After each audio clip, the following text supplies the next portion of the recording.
Welcome to The Aesthetic Effect, a podcast where beauty meets innovation. Your host is Flavio from Fiore Aesthetics.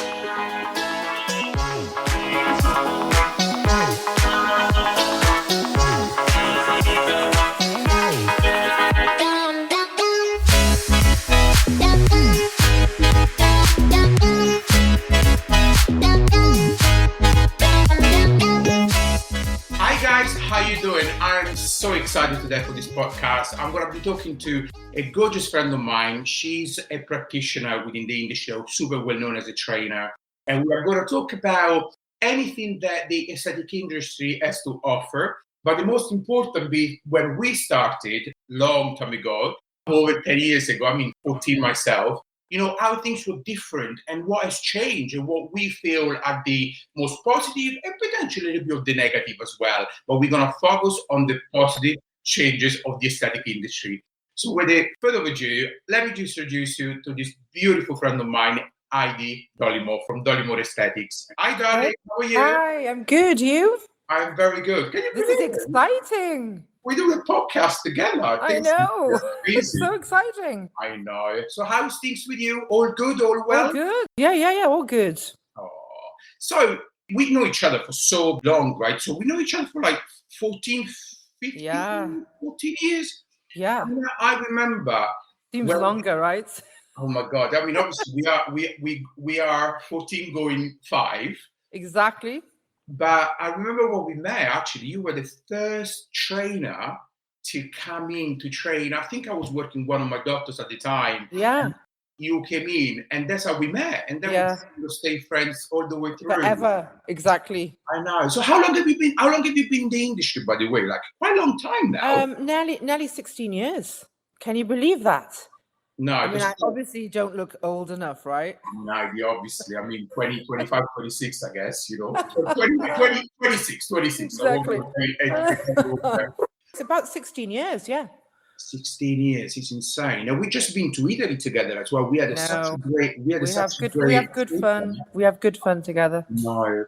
What do you think is like the biggest change? What do you see? Because you've been around, obviously you look younger than me, but you've been around a little bit longer than me. 16 years. What would you reckon is the biggest difference that you've seen? I think there's a few, to be fair. Yeah. Obviously the first is the sort of explosion of social media. 16 years ago, we didn't have the accessibility that we have now.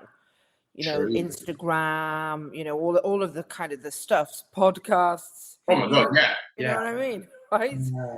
So that, I think the changes for me, I started off working for a dermal filler company as a trainer. So products were limited. There wasn't the array of products. It was, you had your toxin therapy, you had your bit of filler, off you go. There wasn't really the sort of the in-depth knowledge that there is now. There wasn't the education platform. There weren't all the training schools, and there weren't all the sort of products that are available now. We didn't really focus on skin boosters. There weren't things like threads.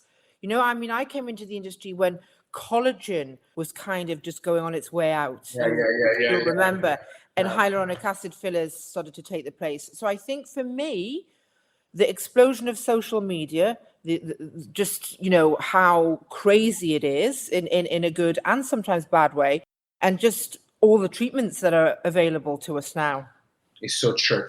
Do you know, it's funny though, I actually remember, and that had no how true story. I remember a friend of mine, I didn't even know what social media was. And actually I was quite bad. Now I live on social media. Yeah. I was so bad. And I remember this friend of mine that works in the actual media industry himself. And he came in to see me once when we were in Covent Garden. This is like probably about 12, 13 years ago. And he walked in and he said to me, "Oh my God, you know on Instagram? Or you know that?" I thought, no, what is that? And literally just explained to me, like, you go onto an app and you're posting pictures and videos. And it was like completely, totally new. And then I was like, no, that's rubbish. I'm not going to do all of that. It's hard work. And then literally within few months, I started to play with that and put few photos. And next thing you know, literally 10 years later, and it's like, boom. The Instagram king. Well, this. But now what I mean is like, it's just probably one of the best way to connect, Oh, with the absolutely. you know. Absolutely. I mean, if I put a post on and I don't have lots and lots of followers. Oh, yeah, I yeah, have quite a lot of yeah, organic followers. yeah, However, yeah. if I'm putting a new treatment on or a new product or some new training, it just gets it out there within seconds. It's Absolutely. actually, we take it for granted, I think a lot of the times, but it's such an amazing tool and platform. It really is. Do you know, it's the other things as well? Oh my God, I feel so old. Do you know, like I swear to God, the first advertisement that I've ever done literally was on a magazine. Can you believe a magazine? And these people came in and they were like, "Oh, you should like." We need to see this. We need to see I this had magazine. this thing on some sort of hotel Yeah. magazine that goes I around the hotel. had the same in like a Living North magazine, Yeah. that was local to the area. And I thought, oh my God, I've arrived. Like my picture is in this magazine for local people. The free magazine that you get posted through the door that nobody looks at, I know. And these days, I mean, you put something online and it's done. Yeah. But I think, there's a good, obviously, I love social media and you love social media too. I think it is the future, Yeah. really. But what I feel that there's a lot of good, I mean, literally a lot of good, but there's obviously some, not so good bits as well. What do you reckon? Like my good, it probably will be that you can connect with bigger audience, you can kind of explore treatments. And most importantly, for me as a practitioner, I really love to follow, some good other practitioners and nurses that are on the When you world. educate, for us in the industry that we work in, it's fantastic in terms of education. Yeah. You don't even have to leave your clinic if you don't have time to get up to date knowledge and what's going on. Absolutely. So, it has its good parts to it, definitely. You can engage directly the messaging system with your clients or fellow practitioners. It's great. I think the downside is that we live in such a celebrity-fueled industry now, far more than when we first started. Absolutely. Okay? Everybody, is plastered everywhere, and not really looking like they do look in real life for whatever reason. That's their business and that's what they make their money on. And I get that and I understand that, but it puts a lot of pressure on a lot of people. And I think, we talk about the younger generation. I think it puts massive stress and pressure on them and also other people as well. I mean, I think even people of my age looking at other women sort of around the kind of the menopause age and these celebrities who, it is their job to look a certain way. Absolutely. And promote how they look. So it can be, there can be slight negatives to that. If we look at, the young people, well, obviously we're not treating anybody legally under the age of 18. Yeah, absolutely. Which was great when that kind of came in 2 years ago. It was a long time coming. However, I still do feel that, the clientele that come, the 19-year-olds, the 20-year-olds, the 21-year-olds, sometimes I think, are you mature enough to make the decision of what you want to have done? So I think it's good in terms of education platform. But also, I have clients who have come in and say, oh, I want to look like this, or can you make me have a jawline like this? And when you can't offer that, or you have a consultation with them and you sort of guide them in another direction, there's disappointment. Absolutely. Because they have this fixed notion that, they're going to come in and look like their idol. It's kind of swings and roundabouts. I think for the most part, it's good.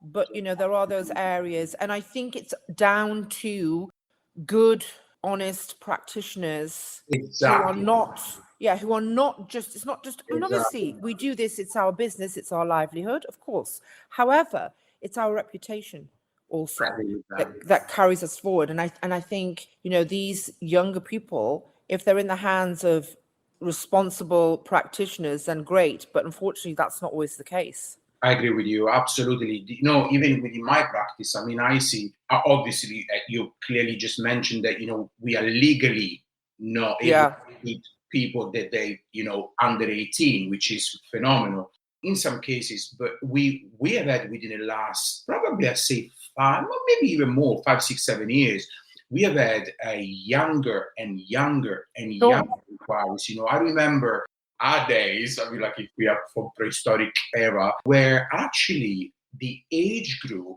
was much higher. Do you agree with that? Yeah. Like I remember like patients coming through my door 13, 14 years ago, and the age group was kind of like, probably, correct me if I'm wrong, but would you say 28, 29, 30, that kind of... I would say even older, maybe.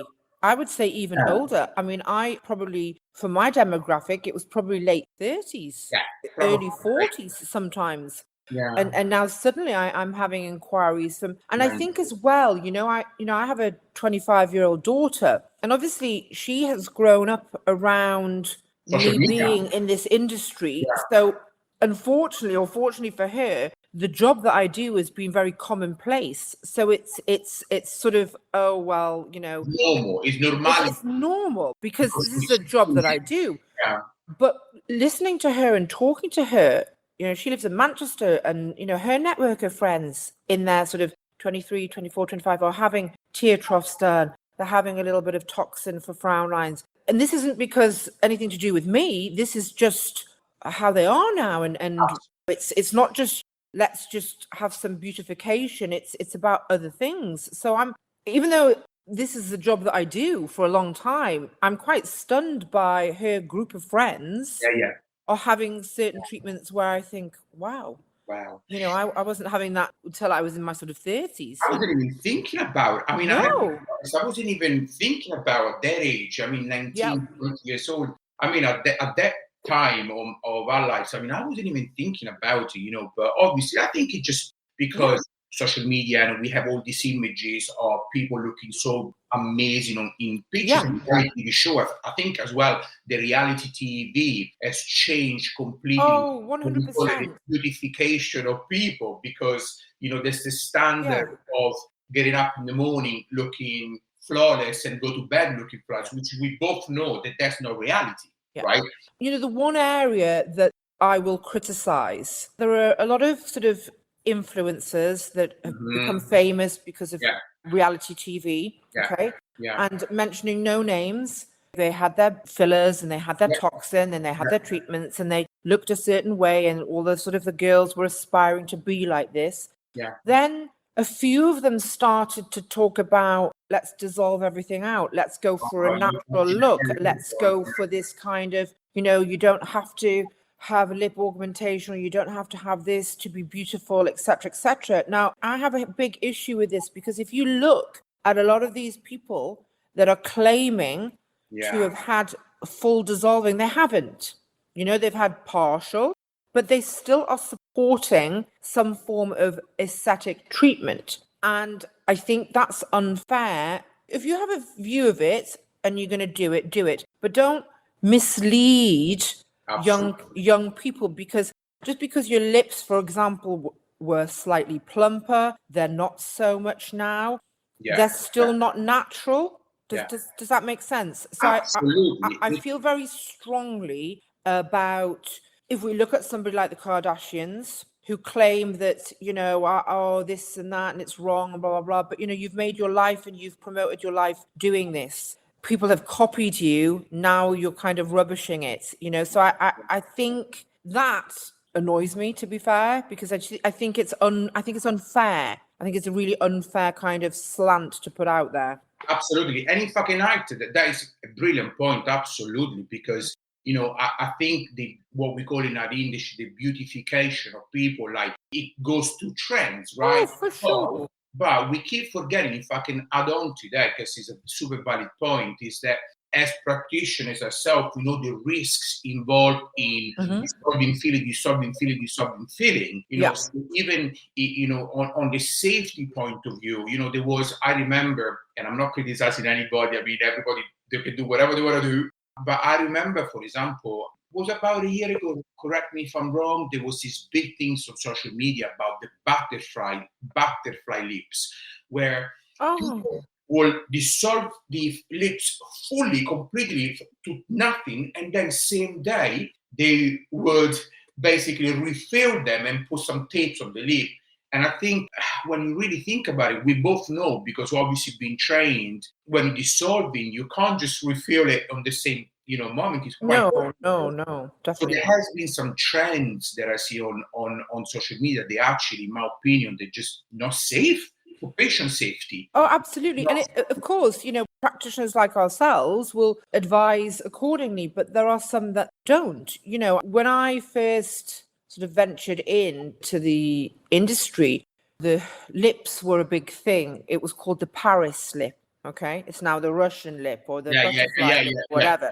So it was the Paris lip, and everybody was like, oh my goodness, what is this? It's some amazing technique that's come over from Paris, and all the supermodels are having this, and this is something to aspire to. And if you look at actually what that was, it was just an injection technique that we were taught anyway, but somebody cleverly marketed or put a name to it, like the Paris lip, and then the Russian lip or whatever. Yeah. I get so many inquiries, not just from patients, but from other practitioners who I teach, that are like, am I missing a trick? Do I need to learn Russian lip technique? And I'm like, no, you just, that's You're really not doing it probably without even.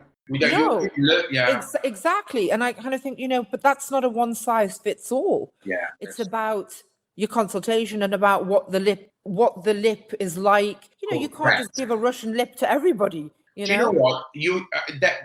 Fab, that's an amazing point, because that you just made. This happens to me often when to sisters or to brothers or whatever. They come in and they go like, oh, he or she or they've done this specific treatment. Oh, I want to look like them.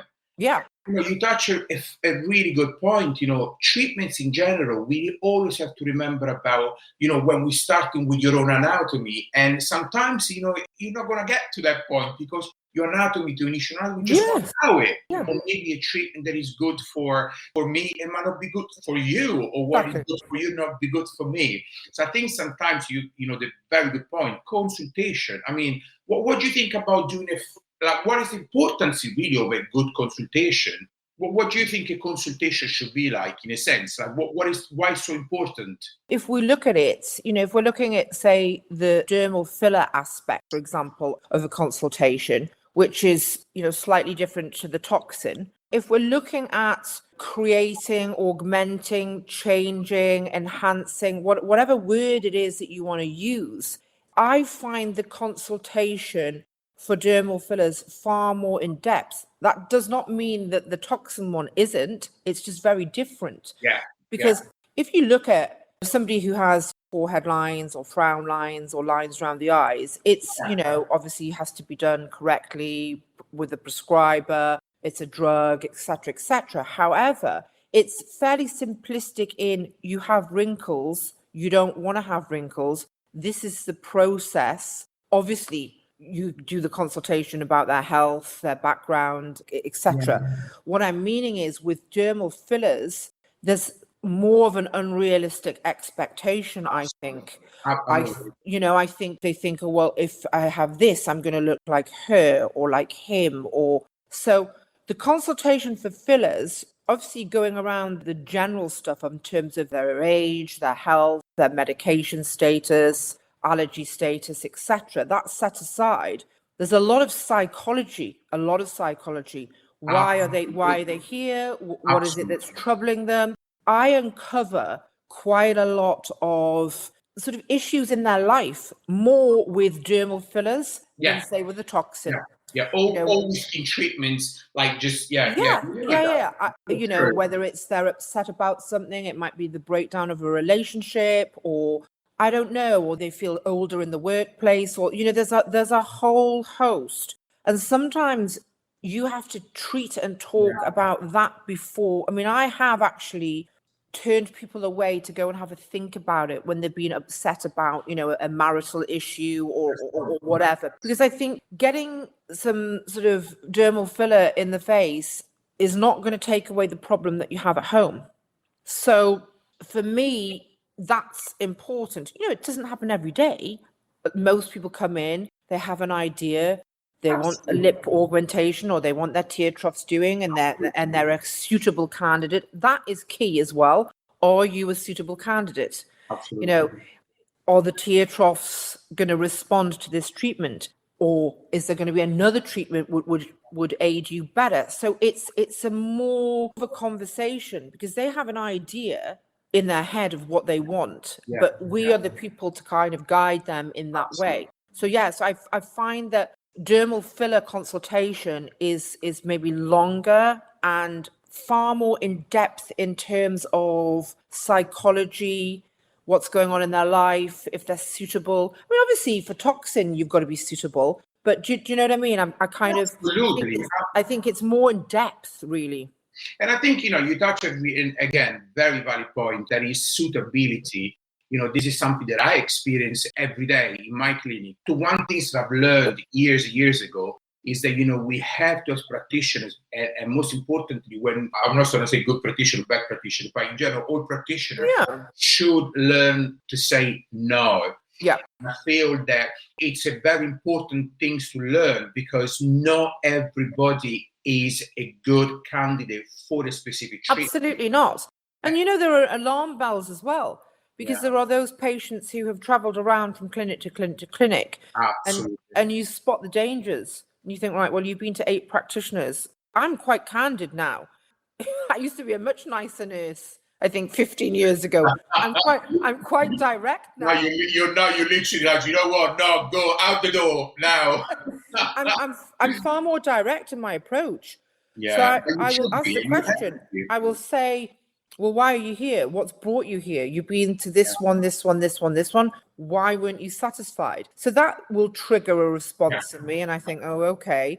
It's not happened very many times, but I have actually said to clients, I don't think I can meet your expectations. I don't think that I am the right practitioner for you. It's about protecting patients, okay? Always, we have a duty of care.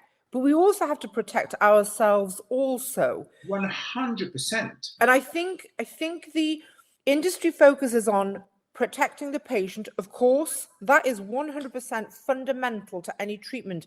But it is important for the practitioner to protect themselves. We have qualifications. We have studied. We have taken exams. We have been trained. I'm not about to throw that away on somebody who's maybe not quite right. Does that make sense? It makes total sense, because I'm actually I feel exactly the same, and I do the same thing as well. I mean, I've learned early on in my career that, using the word no is essential. And when I say the word no is essential is that, I don't perform treatment to people if I don't feel comfortable treating them. Yes. What I mean with that is, I say no. I probably sometimes I say no a bit too much on a specific treatment that my patient wants, but then through my consultation and through understanding where they want to go with that aesthetic journey, I can guide them. And sometimes I say no.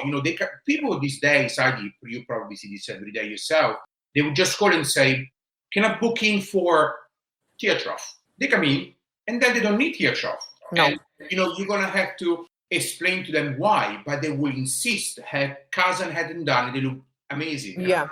But this is not the treatment for you. Yeah. What you want to achieve, you're going to need this and this. So I think our job, you said it right, is to protect the patient first. That's priority, but we need to look after ourselves as practitioners. And our job is to guide them to the right direction. So we're going to have to say, no, that's not for you. Yeah. You can do this, and this. Do you feel as well, Heidi, I don't know, do you feel that these days people will come in with specific requests because they have so much knowledge these days? Yes. On YouTube. More than us. More than us. I mean, I'm shocked. I'll tell you the story, Yeah. which is so funny, but they have so much knowledge, social media and YouTube and Instagram, TikTok and all these things that come through the door. And soon enough, they're going to tell us how to do the job. Yeah, I have a few clients like that. But again, I think it's evolving. You know, how I was at the beginning is very different to how I am now, because I've evolved, and you learn and you get better. You get better at handling certain uncomfortable situations. You know, at the beginning, I was just, you were like a rabbit in the headlights, and I defy anyone to say differently. You do evolve in this industry. You get a feel for certain situations. I think it's experience, right? I think as well, when you've been doing it for so many years, you know, it just comes kind of natural. You feel things, and you can kind of filter and spot it quite early. Yeah. I've encountered this on training courses where I've been training some practitioners, and the models have been really difficult and has made it difficult for the people that are learning. And it's very uncomfortable for them. I mean, I kind of tried to stamp all over that in the most professional, polite way, because I think, well, you know, you've had your consultation, you've come, you know that you're being a model, and you're going to be in front of, you know, the doctors, the nurses, whoever it is that I'm teaching, but you know what the situation is. So to then be quite rude and abrupt, you know, I've learned the skill now of just kind of diffuse a situation, whereas I probably wasn't that skilled at the beginning. But, you know, we face this on a daily basis sometimes. It's just part of the working day, isn't it? But, you know, I don't know if I told you this story before or not, but I think the listeners will. It's funny because and I can say this loudly because now the client actually is a good client. So I'm sure if you are listening to the podcast, you know it's you. Sorry. But, no names. The names have been changed. No name. But, you know, the funny thing is that, you know, it's a he. But it can mean once, and he specifically mean for this treatment, right? Profilo, so skin booster. And so he said, oh, Flavio, I want this because, you know, blah, blah, blah. He did all the research and he knew everything to the T. I mean, the grams of he knew everything. Yeah. And I said to him, all right, then, not worries at all. Come on, let's do the treatment. So prepare the treatment, do all the marks and the pictures and before and after. And I'm starting to inject, you know, as you know, skin booster, very superficial, nice and safe. And as soon as I started to perform the treatment, he went, what depth are you? What? No. What's the needle depth? I thought, well, you know, we are in dermis, we're in active dermis, so it's probably about 3 millimeters, 3.5, you know, really just a thing. And he went like, oh, no, just ask you because I saw a video on YouTube. And the practitioner specifically mentioned that if you are too deep on epidermis, you will lose the product. And I thought, wow. I mean, you know better than me, you know, and we had a good laugh about it. Yeah, I mean, it's, you know, I suppose that's fair enough. You know, somebody's putting a needle in the face, but it is, it's the knowledge. I mean, you get one extreme to the other, though. You get that where you think, hey, you know, fair enough. You've researched and it's amazing. You're putting your face in front of somebody. To the other end where they wouldn't care what you did. You're right. You know? Yeah, that's But I just thought it was funny because you know, years that come back in when we kind of started, you know, patients used to come to see a practitioner and they just kind of sat there. They, you know, we will advise what we thought was the best, you know, solution for that. You're telling us. And the patient would just sit down and say, okay, I want to do it, I want to do it. But these days, they come in with the knowledge is so incredibly high. I suppose it's a good thing if you're armed with information. You know, we're injecting people's faces. But no, that's... I bet you were like, oh my goodness. It was so funny. Yeah, so funny. But what's going on in your life, Heidi? You know, tell your... obviously, I just want to say, tell your, you know, the listeners where they can find you. I mean, your social... Well, everywhere. Where are you these days, darling? Where are you? Well, I have a clinic in Newcastle, but I'm not there that often, to be fair, in terms of injecting. I inject maybe once a week, twice a week. I travel a lot, as you know. So I've been a trainer. That's how I started. So I worked for one of the largest dermal filler companies, and then one of the largest pharmaceutical companies with their toxin and their fillers, training customers all around the country, also complications sort of expert for the companies. So I kind of went off on my own after years and years and years of doing that, because you build up quite a big network of people. So I do a lot of training. I train either in my clinic or I train around the country. So that's predominantly for toxin, dermal fillers. I also do vaginal rejuvenation with dermal fillers because of I have a midwifery background as well as a nursing background. So I'm used to that part of the anatomy. That's been actually really, really niche and quite good in terms of just with all the menopausal kind of content that we've had recently. So that's quite exciting. Is it for hydration? Is it for? So there's two. There's one for somebody actually, because I don't really know. know. So it'd be interesting to. So the first treatment is for the aesthetic look, and I'm very conscious to kind of get away from having this kind of designer vagina chat, because it's not about that. And I think people minimize it and say, that's a ridiculous treatment. Why would you want that doing? It's not about that. It's about if there's some atrophy due to age, loss of volume, having babies, whatever, menopause. It's, to make the client feel more comfortable. I had a lady who was going to the gym quite a lot. She was finding it very uncomfortable to be on the exercise bike, to pass urine, sexual intercourse. So it's about restoring volume to the outer area. So there's one treatment for that. And then there's the other treatment for vaginal dryness, where you have to kind of pop a speculum in, you have to inject inside the sort of the walls, and that's for hydration. So that's quite nicely targeted for women who are menopausal, who maybe don't want to take HRT, or they can't because maybe they have breast cancer. So that's something that's taken off quite well in my clinic. By the way, do you do a lot of skin boosters these days? I do. Skin boosters are, as you know, we were not a very good country for skin integrity products. True. And I think in the last, I don't know how many years, 4, 5 years maybe, there's been this huge explosion in skin sort of treatments, skin hydration, skin biorejuvenation, bioremodeling, whatever it is that you want to pick, whatever cocktail of ingredients you want to pick. There's been a huge shift towards that. And again, I think toxin and dermal fillers will take you so far. But if the skin's not good, the skin's not good. And I think patients are now understanding this. I remember as well, years ago, for example, just the fact of sunbathing, for example. I mean, we all love the sun. I'm Italian. You're Italian. You were born in Italy. But what I mean is, for us, sun is just part of our lives, right? Summer, you go sunbathing, and this is what we do. Yeah. And I think as well, the knowledge of the skin these days, or what makes your skin aging faster, or for example, what makes the skin looks a little bit more dehydrated. So we have knowledge, right? So years and years ago, we used to just in the summer bake, and that the darker the better kind of thing. Absolutely. I feel now we have more knowledge about what works and what doesn't work. And sunbathing, we know that is these days we all talk about sunblocks and SPFs.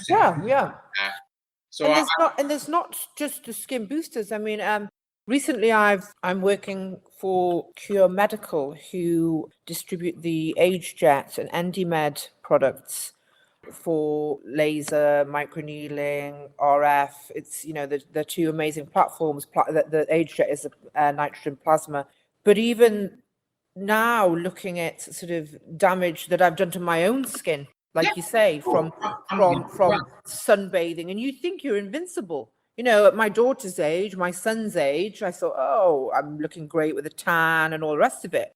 And then, of course, you hit a certain age and you think, what's all this pigmentation?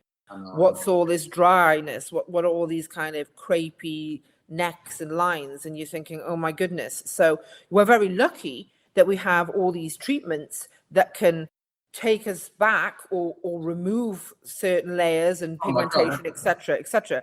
I mean, can you imagine? I would die. I know. We pray, and I feel as well, we're quite, in a sense, lucky, if I can use the word. Yeah, we are lucky. We're very lucky.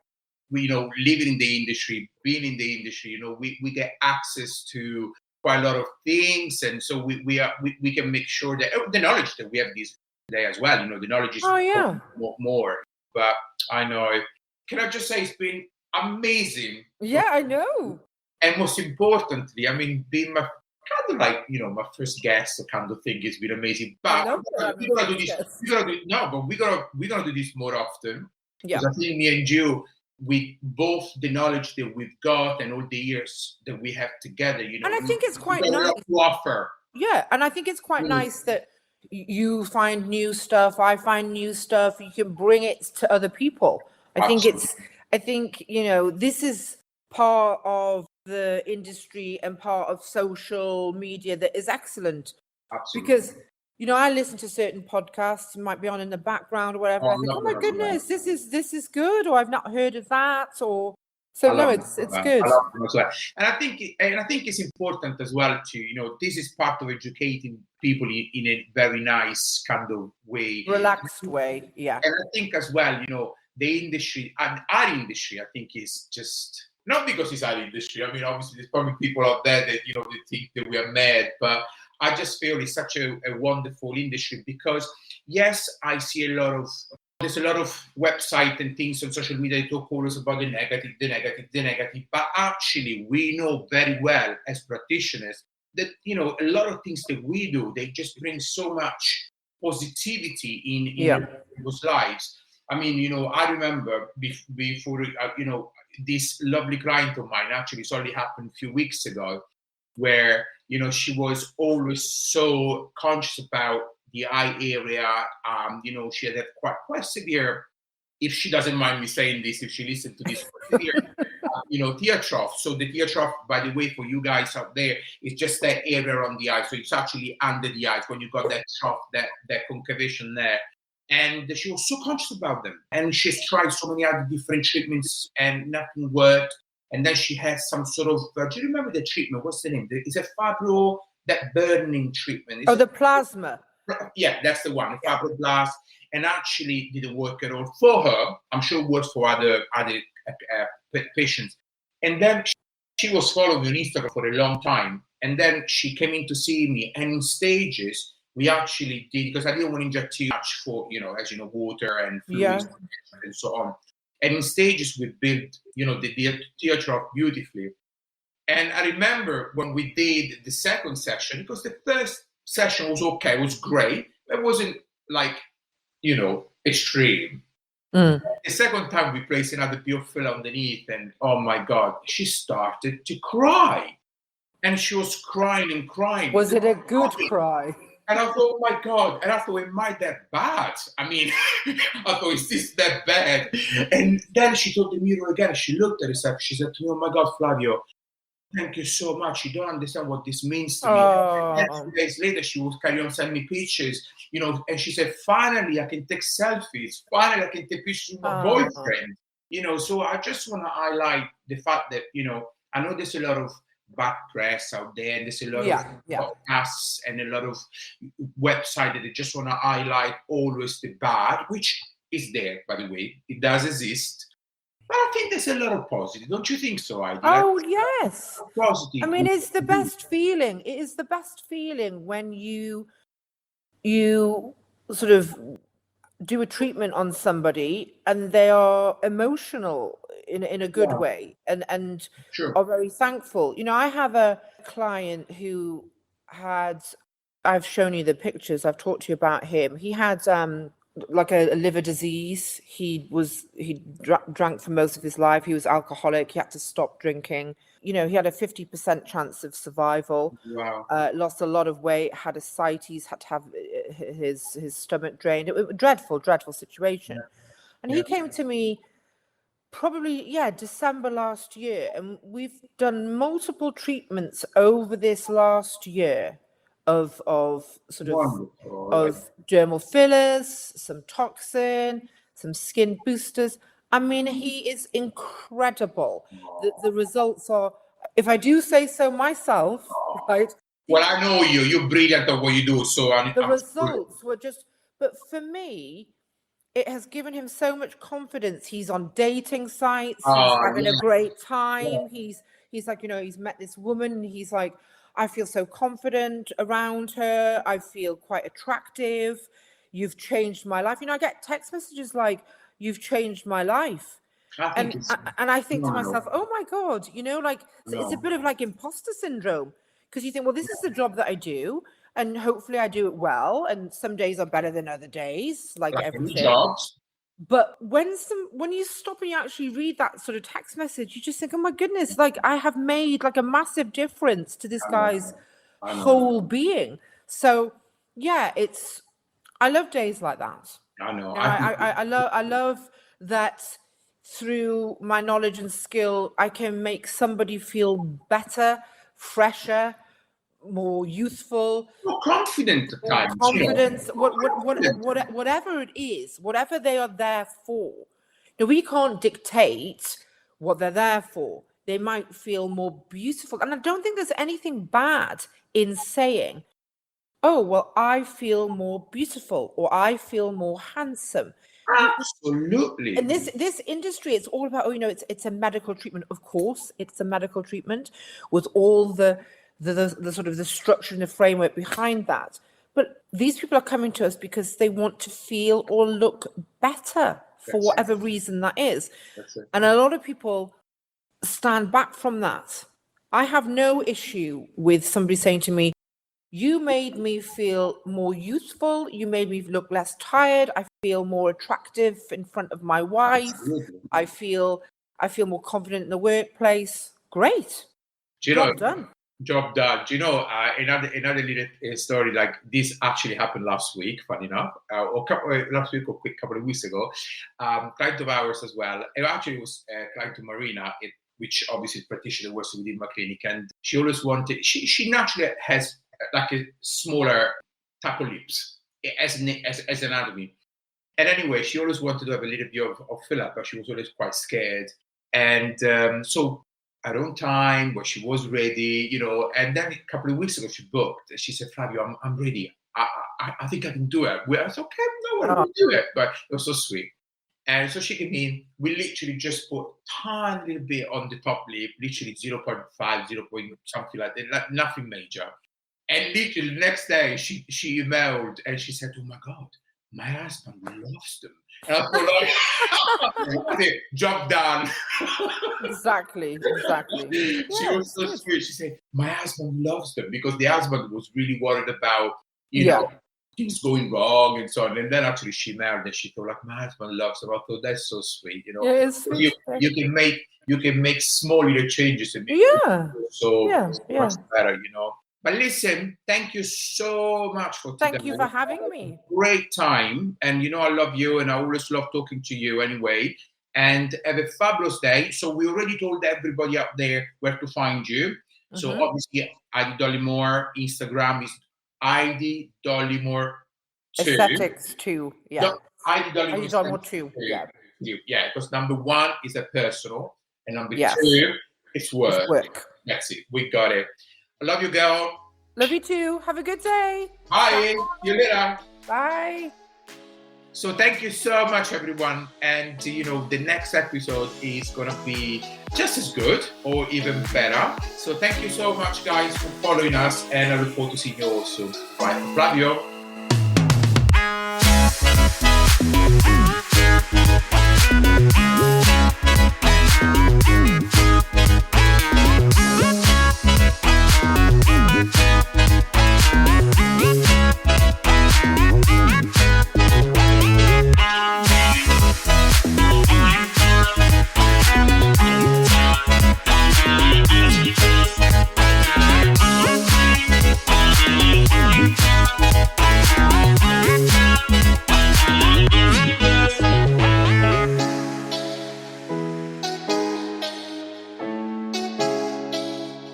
Please do not forget to like and subscribe.